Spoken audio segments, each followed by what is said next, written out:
बच्चों, इस वीडियो में हम सभी लोग कैनाल किरणें, प्रोटॉन और न्यूट्रॉन के खोज का अध्ययन करेंगे।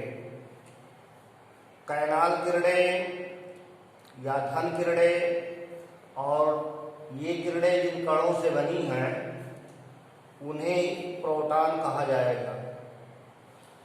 तो कैथोड किरणों की खोज हो जाने के पश्चात वैज्ञानिकों का विचार ये हुआ कि अगर पदार्थ से कैथोड किरणें उत्पन्न हो रही हैं, ऋण कण उत्पन्न हो रहे हैं, तो उसमें धन कण भी उपस्थित होंगे। इसके लिए गोल्डस्टीन वैज्ञानिक ने सन 1886 ईस्वी में विसर्जन नलिका प्रयोग को किया, लेकिन उसमें जो कैथोड प्रयोग किया वो छिद्रयुक्त परफोरेटेड कैथोड का प्रयोग किया। तो विसर्जन नलिका कांच की बनी हुई एक नली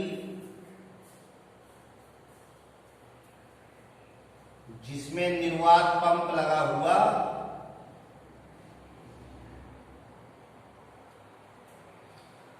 और इसमें दो इलेक्ट्रोड, एनोड और कैथोड, एनोड और कैथोड। गोल्डस्टीन ने परफोरेटेड कैथोड का प्रयोग किया, छिद्रयुक्त कैथोड का प्रयोग किया।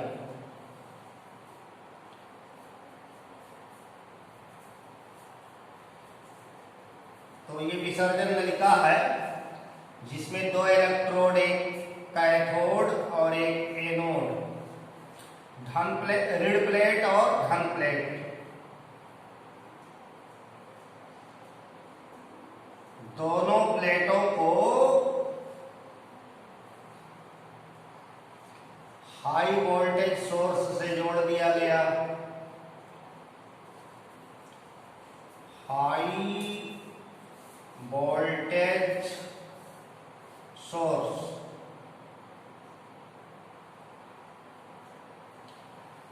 विसर्जन नलिका में गैस भरकर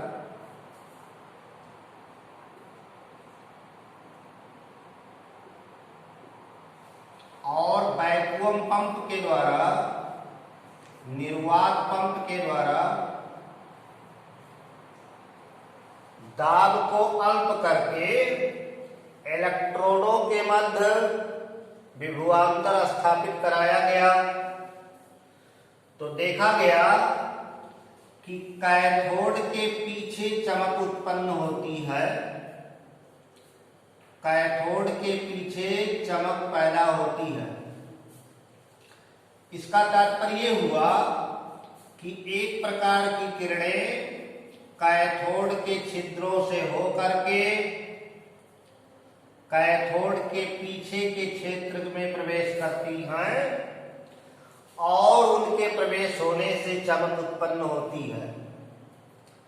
कैथोड के छिद्रों से प्रवेश करने के कारण इन्हें कैनाल किरणें कहा गया, कैनाल रेज कहा गया।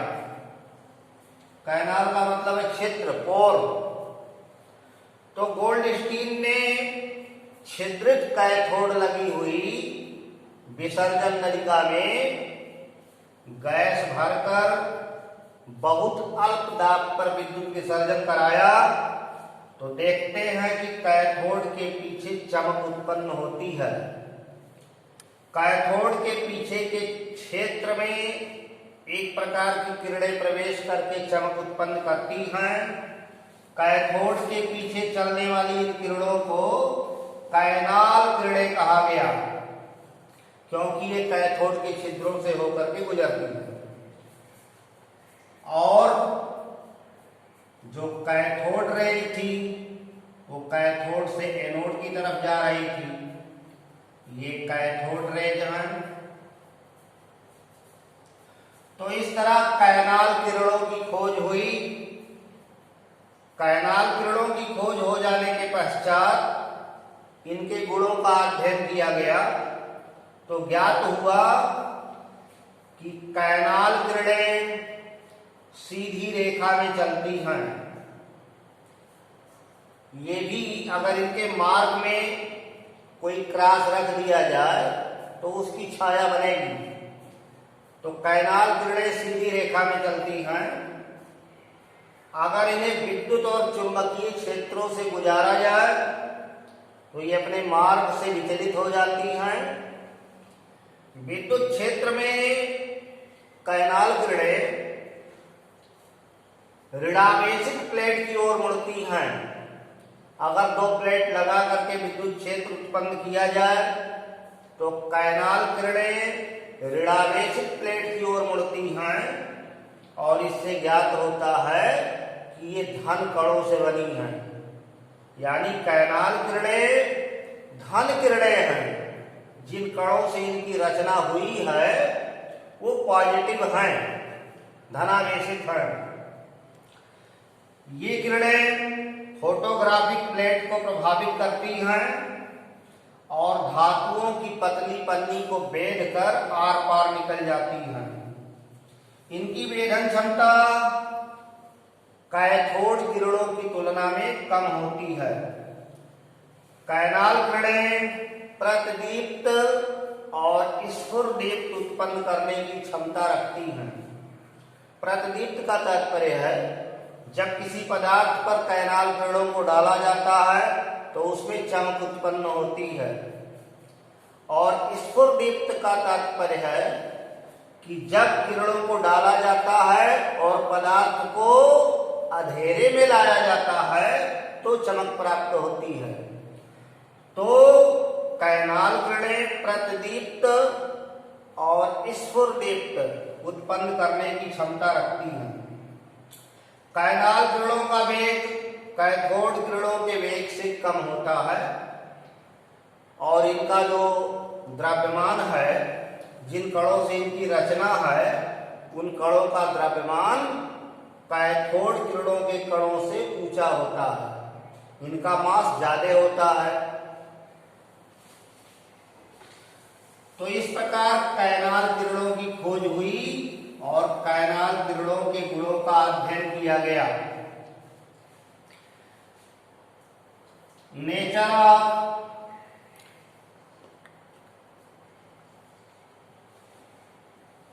पॉजिटिव रेज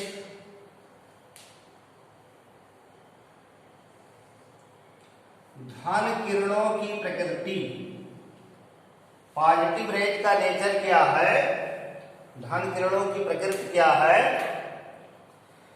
तो ये जो पॉजिटिव रेज हैं, धन किरणें हैं, ये धनावेशित कणों से बनी होती हैं, पॉजिटिव पार्टिकल से बनी होती हैं। इनकी रचना धन कणों से है। धन कण का तात्पर्य जैसे हाइड्रोजन गैस है और इसका आयनन हो जाए तो ये धन कण कहलाएगा। इलेक्ट्रॉन निकल जाने के पश्चात जो अवशेष बचेगा वो पॉजिटिव पार्टिकल है।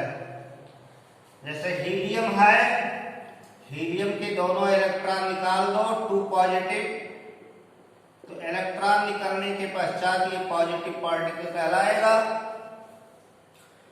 तो कैनाल किरणें या धन किरणें धनावेशित कणों से बनी हैं। इन किरणों के लिए आवेश और द्रव्यमान का अनुपात नियत नहीं होता। ये निर्भर करता है कि विसर्जन नलिका में कौन सी गैस दी गई है, इलेक्ट्रोड किस पदार्थ के बने हैं, उस पर निर्भर करता है। क्योंकि किसी भी पदार्थ से जब इलेक्ट्रॉन निकल जाएगा, ऋण भाग निकल जाएगा, तो जो अवशेष है वो पॉजिटिव में आता है। अब जैसे हाइड्रोजन गैस से इलेक्ट्रॉन निकल जाए तो धन कण में केवल उसका न्यूक्लियस का हिस्सा आएगा, नाभिक का हिस्सा आएगा। और नाभिक की जब खोज हो गई तो बाद में ये बताया गया कि उसमें दो तरह के कण मुख्य रूप से प्रोटॉन न्यूट्रॉन रहते हैं। तो धन कण में प्रोटॉन और न्यूट्रॉन दोनों शामिल हैं, इसलिए विसर्जन नलिका में जो गैस भरेंगे उसका E/M निर्भर करेगा कि कौन सी गैस विसर्जन नलिका में भरी गई है। हाइड्रोजन गैस से प्राप्त धनकण, हाइड्रोजन गैस से जो धनकण प्राप्त होता है उसके लिए E/M आवेश और द्रव्यमान का अनुपात 9.579 गुणे 10⁴ कूलाम प्रति ग्राम ज्ञात किया गया।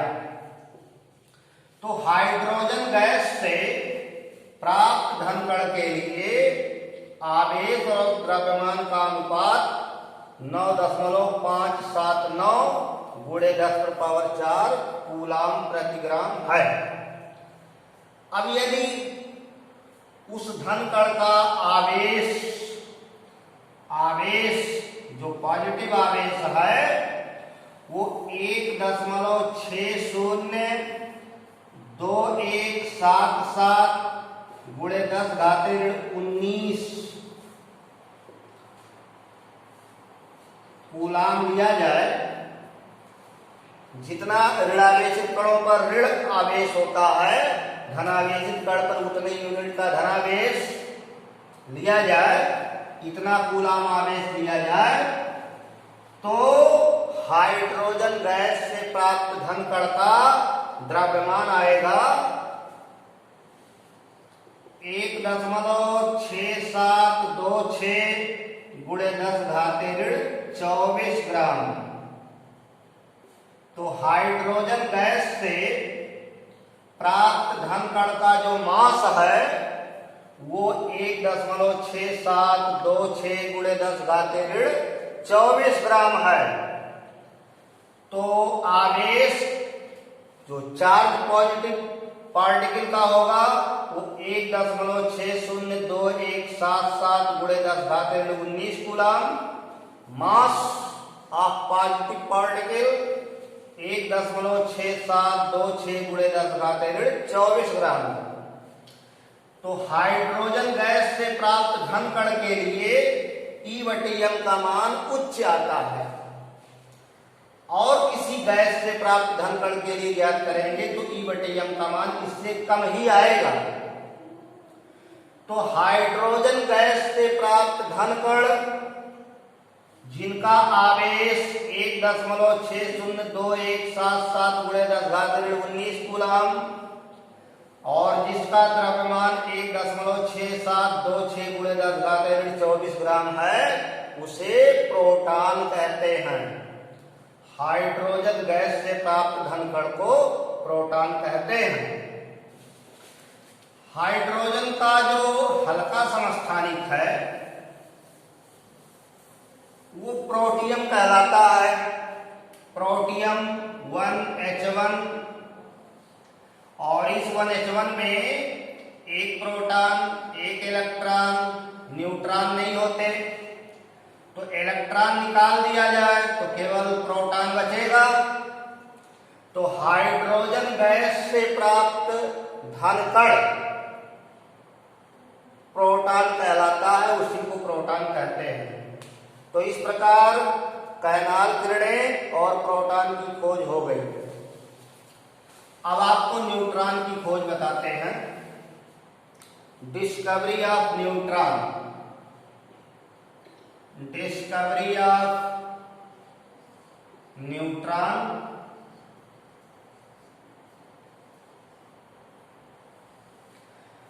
न्यूट्रॉन की खोज का श्रेय जेम्स चैडविक को जाता है। बेरिलियम धातु पर बेरिलियम 4Be9 बेरिलियम धातु पर अल्फा कणों की बमबारी की जाए। अल्फा कण क्या है? हीलियम परमाणु के नाभिक को अल्फा कण कहते हैं। हीलियम परमाणु के नाभिक को अल्फा कण कहते हैं। हीलियम का जो एटम होगा, हीलियम एटम, उसमें 2 प्रोटॉन, 2 न्यूट्रॉन, 2 इलेक्ट्रॉन। अब इलेक्ट्रॉन को निकाल दीजिए तो न्यूक्लियस बचेगा, उसमें 2 प्रोटॉन, 2 न्यूट्रॉन। तो अल्फा पार्टिकल धनावेशित कण हैं, पॉजिटिव पार्टिकल हैं, जिसमें 2 प्रोटॉन 2 न्यूट्रॉन होते हैं। तो अल्फा कण धनावेशित होता है। बेरिलियम पर अल्फा कणों की बमबारी करने पर ज्ञात हुआ कि एक प्रकार की बेधी किरणें निकलती हैं, पेनिट्रेटिंग रेज निकलती हैं। अब ये इक्वेशन बैलेंस किया जाए, जब अल्फा पार्टिकल्स का, ये अल्फा पार्टिकल है, हीलियम एटम, हीलियम परमाणु का नाभिक, अल्फा कण, तो बेरिलियम पर अल्फा कणों की बमबारी की गई तो पहले मास जोड़ा जाए, 9 4 13, 4 2 6, 6 परमाणु क्रमांक वाला कार्बन है और कार्बन का परमाणु द्रव्यमान 12 और 9 4 13, 12 1 13।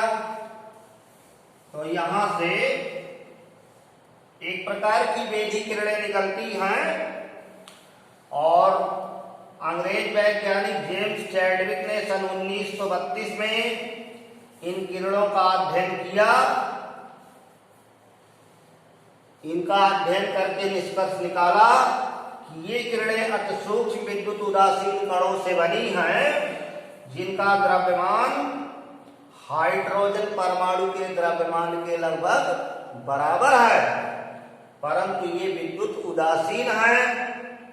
विद्युत उदासीन होने के कारण इनका नाम न्यूट्रॉन रखा गया। न्यूट्रल पार्टिकल्स होने के कारण इनका नाम न्यूट्रॉन रखा गया। तो न्यूट्रॉन का सिंबल ये है 0N1।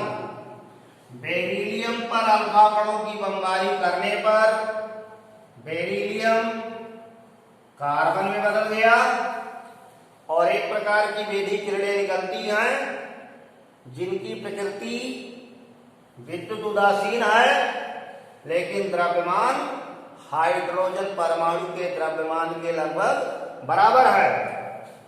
मतलब प्रोटॉन के द्रव्यमान के लगभग बराबर द्रव्यमान न्यूट्रॉन का होता है, ऐसा ज्ञात किया गया।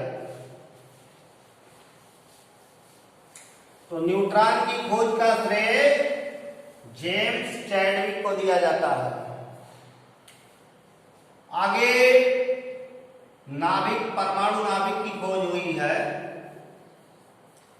परमाणु नाभिक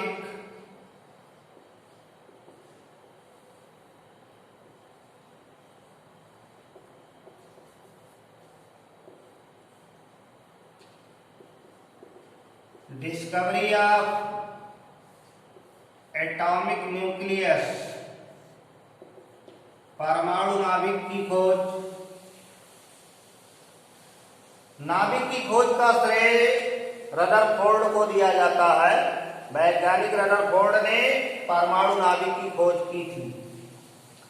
परमाणु के अंदर नाभिक यानी सूक्ष्म भाग, परमाणु के केंद्र में अति सूक्ष्म भाग, जिसमें परमाणु का कुल धनावेश और लगभग समस्त द्रव्यमान केंद्रित होता है, उसे परमाणु का नाभिक कहते हैं। यानी न्यूक्लियस बहुत ही सूक्ष्म भाग है, बहुत ही छोटा भाग है, लेकिन वो दृढ़ है। तो उसकी खोज करने के लिए रदरफोर्ड ने बिस्मथ 83-214, जिसे रेडियम सी कहते हैं, 83 बिस्मथ 214, जिसे RAC, इससे निकलने वाले अल्फा कणों को इससे जो ये अल्फा कण इमिटर है, अल्फा कण उत्सर्जक है, तो इससे निकलने वाले अल्फा कणों को प्रतिदीप्तशील पर्दे पर गिराया, बमबारी किया। तो जिंक सल्फाइड युक्त प्रतिदीप्तशील पर्दा लगाया और उस पर अल्फा कणों की बमबारी कराया, अल्फा कणों का बौछार कराया। तो देखता है कि किसी अवरोध की अनुपस्थिति में इस पर्दे पर एक जगह चमक मिल रही होती है, लेकिन अगर अल्फा कणों के मार्ग में धातु की पतली पन्नी या स्वर्ण पन्नी, गोल्ड फॉयल को रख दिया जाए तो प्रतिदीप्तशील पर्दे पर भिन्न भिन्न स्थानों पर चमक मिलती है। यानी अवरोध रख देने पर अल्फा कण मार्ग से विचलित हो जाते हैं। तो देखता क्या है कि अधिकांश अल्फा कण आर पार निकल जाते हैं। उससे निष्कर्ष निकलता है कि परमाणु का अधिकांश भाग खाली है। अल्फा कण कुछ मात्रा में अपने मार्ग से विचलित हो जाते हैं, हट जाते हैं। उससे अर्थ लगाया गया कि परमाणु के केंद्र में कोई धनावेशित भाग है, जिससे प्रतिकर्षित होकर के अल्फा कण अपने मार्ग से विचलित हो रहे हैं। क्योंकि अल्फा कण स्वयं धनावेशित है और अगर विचलित हो रहा है, डिफ्लेक्ट हो रहा है, इसका मतलब किसी पॉजिटिव सेंटर के संपर्क में आ रहा है, जहां दोनों में प्रतिकर्षण हो रहे हैं और उस प्रतिकर्षण के कारण अल्फा कण अपने मार्ग को बदल ले रहे हैं।